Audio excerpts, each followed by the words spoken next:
We'll guide you through how to make to-do list on monday.com.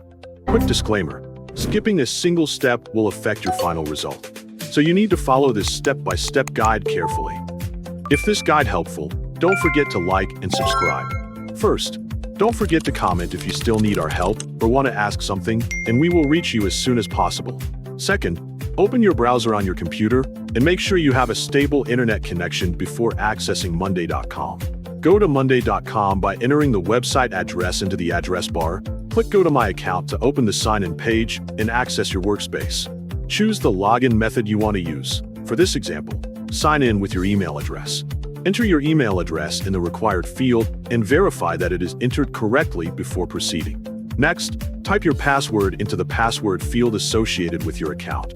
After reviewing your login credentials and confirming that the information is correct, click Login to access your monday.com account and continue to your workspace. To create a to-do list in monday.com, click the plus icon in the workspace section to display the available creation options. Select Board to begin creating a new board for your tasks. You can create a to-do list using AI by entering a prompt according to your needs. For this example, as shown in the video, click Create Board to generate the board using the selected configuration.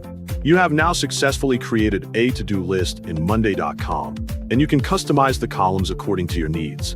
If you want to delete a column, click the three-dot menu on the column that you want to remove. Select Delete to continue with the removal process. Click Delete again to confirm the action and permanently remove the selected column from your board. If you want to create a new task, click Add Task, enter the task name, then press Enter. If needed, you can change a group color by clicking the group name, selecting Color, and choosing the color according to your needs.